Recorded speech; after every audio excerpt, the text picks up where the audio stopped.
Hey everyone, welcome to the Credit Union Connection. It's me, Sarah, and I'm joined by Jennifer Good, the SVP at HomeThrive, about a member benefits that addressing the great wealth transfer that's about to take place. First, a little bit about HomeThrive. They help family caregivers understand the process of caregiving, from child care to elder care, end-of-life care, neurotypical, every type of care you might need to provide to a family member. Plus, in doing that, every member adds an average of 1.5 people to their care circle, providing better care for that person and a better end-of-life situation. Thing is, fully 85% of assets will leave the credit union when a member passes away. That's $80 trillion in wealth transfer from boomers to millennials and Gen Z who have zero loyalty to their parent credit union. So we're covering the caregiving crisis. And by the way, 3/4 of your employees are caregivers. The financial stress it creates, the missed work, and how credit unions can be there for their members when it matters most. Let's connect with Jennifer. I was the CEO and founder of a company called Peacefully that was a QSO that helped people plan for end of life and shut things down when a loved one passes away. I started that based on personal experience when my family went through it and just saw what a mess it was. And then we were acquired by HomeThrive.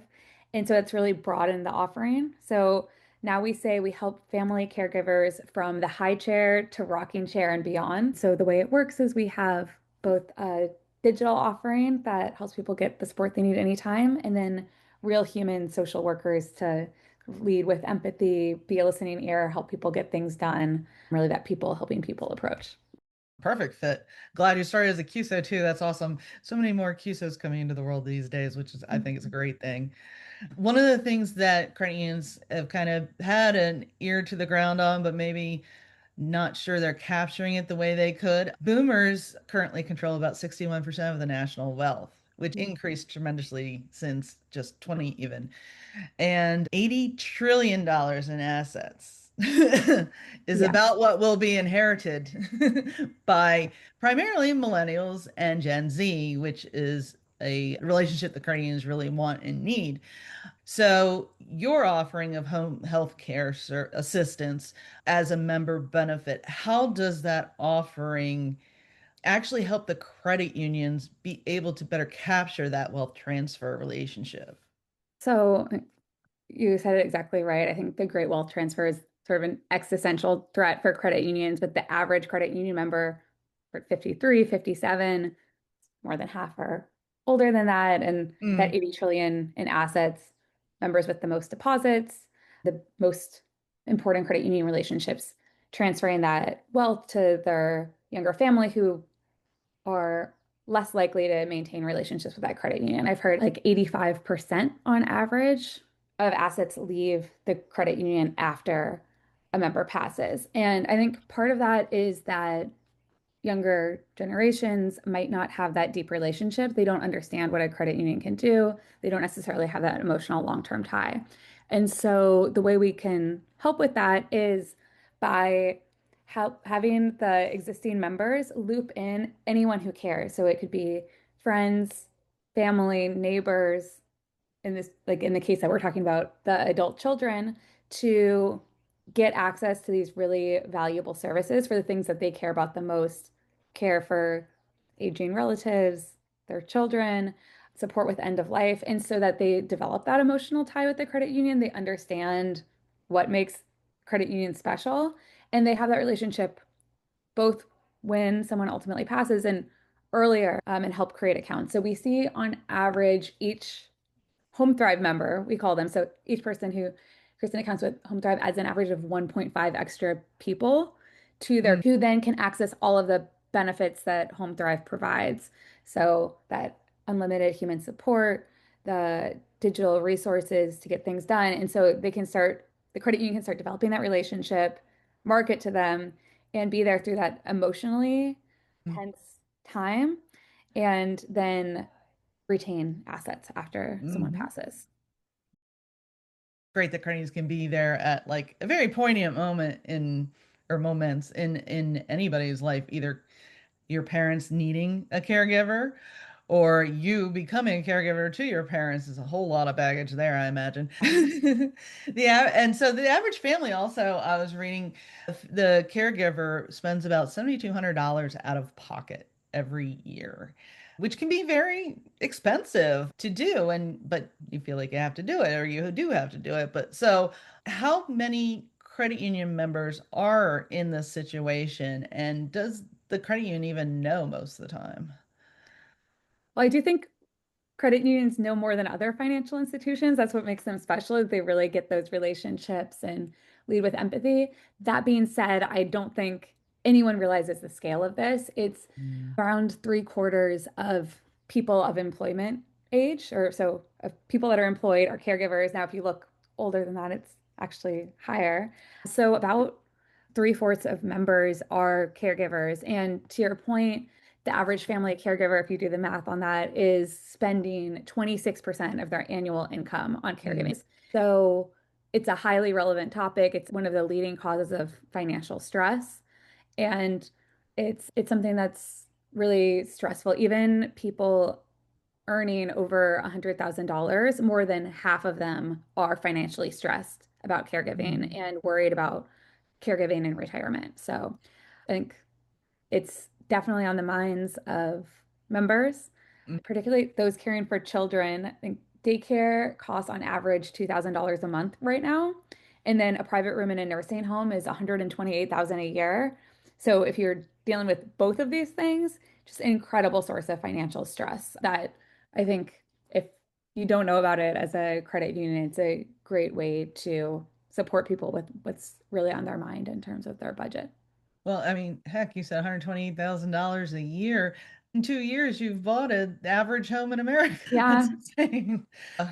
88% of seniors, plus, as you were kind of mentioning, younger persons with disabilities or need a caregiving, they want to stay in their homes. So this Mhm. sounds exactly like meeting people where they are, which is what credit unions do. That's exactly right. Yeah, almost 90% of people prefer to age at home. And it's hard to do, right? There's all of these things that you might not think about. So in terms of home safety and how you can modify your home, finding home care, supporting the family caregivers to do more without burning out. And those are all things we help with a lot. So we worked with a health plan and we reduced the number of falls by 24% across the entire population by helping people understand how to make their homes safe. And then we did some work with a long-term care insurance company and kept people at home who were already on claim, so already experiencing difficulties with daily life by an average of 3 extra months. So, or 69 Mm. days. So, two and a half. Cool. But yeah, Yeah, so wow. those are the things that matter to people. It's not only better for them, they're having care that's more in accordance with their needs, but it's also saving them a lot of money. So it's sort of like Mhm. a double-sided win. That's not an expression. No, but I get you. I think everybody will get you. So, it, the Aging and Care Access and funding home health care, it obviously that becomes deeply embedded in that person's life, in their Mhm. family's lives, and being part of that really builds that trust, which Canadians already have, but Yeah. really deepens it in that specific relationship. And that's relationship banking, right? And Right. it's a huge differentiator for credit unions, it sounds like. I think so. I think that being there in those difficult moments is not only just the right thing to do, but it is a good way for credit unions to deepen those relationships and become the primary financial institution when they aren't already. And with the other generation, like I think Filene did some research that people around financial satisfaction, that people who feel like members who feel like finances control their lives report an average financial satisfaction score of 3.6 compared to 6.1 for those who feel in control. And so by helping people feel in control, being there, you can really deepen those relationships. And then broadly, there is some research that people are 3 times more likely to recommend a brand they have that emotional connection with. So I Yeah. feel like, in addition to it being the right thing to do and something that's really great for members, there is that powerful sense of gratitude and deepening relationship that can help the credit union with asset retention and deepened relationships. For sure. We touched on it earlier. Disabilities, adults with disabilities also is becoming much more prevalent. Or autism, for example, is one we hear about pretty frequently. 300, it increased since 2000, 82%. And Yeah. so it's 1 in 31 children as of a year ago.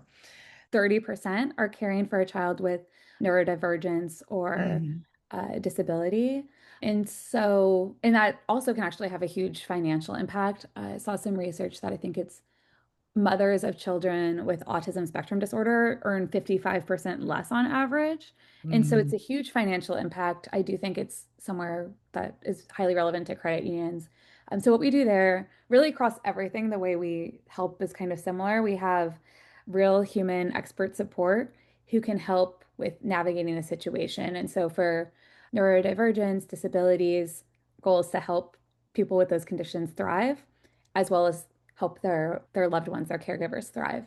And so what we do is we help with a needs assessment, and then we can do pre-diagnosis and post-diagnosis support, as well as advocating in the school system and the community, help finding these community resources, other benefits offered, daycare, if that's a behavior modification, whatever is needed for that individual, customized to them, leveraging community resources, leveraging other benefits that the credit union might provide, as well as other like employer benefits that they have access to. And so that they can get all of the support that they need, which they might not even know what they need, and then definitely not what's Hmm. available. So Yeah, for sure. And obviously this is great for the community. It's great for credit union to really deepen relationships with their existing members. But also, nearly three-quarters of employees you mentioned earlier have caregiving responsibilities. So it helps the community as well as the credit union itself because they have employees who are members. And so, like, can you talk a little bit about like the benefits of, particularly for people who are of working age? Like, So caregiving is actually the number two reason, second only to retirement, that people leave the workforce. mm, And you talk about the financial reason. Sometimes the math doesn't math in terms of how much you're making and how much paid caregiving can cost. Secondly, there's the time. So people are spending hours and hours second shift caregiving. And so it can just be exhausting. And then trying to make that happen during work days. A lot of times tasks, like particularly after a loss, you have to do everything Monday to Friday, 9 to 5. If you're working, that's really hard. And so the way we can help from an employment standpoint is help people stay working and help them be more productive at work. We save the average person we work with 16.4 hours. And so that's time that they can get back to be productive at work or to mhm, take better care of themselves. And so I think in terms of the community, help people maintain growth of wealth, stay productive at work, help businesses thrive. We actually also work with credit unions as an employee benefit. So we work with mhm. a number of credit unions and also TrueStage providing support for their employees to help them stay productive. So I think it makes sense for employer SEGs as well as Mhm. for credit union employees as well.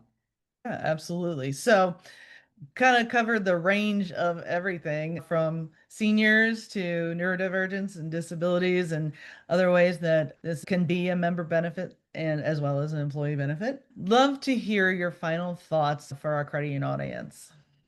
I think one thing we didn't talk about is utilization. And I think that's one of the things that's really special about us is across our book of business, we have an average of 14% utilization.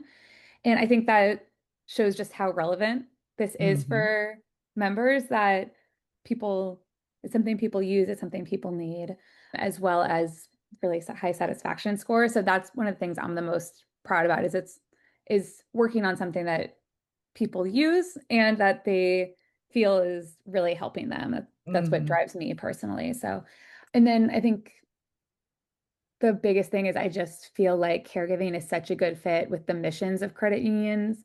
I think it's what differentiates credit unions from fintech and maybe mainstream Hmm. the mega banks is that it's really Right. about that empathy, people helping people, that deep tie to the community. And I do think that helping people with these deep, the emotional, the things that are most important to them, the other people they love, is really aligned with the credit union mission. Absolutely appreciate your time today, your expertise, and all the information. Thanks for having me, Sarah.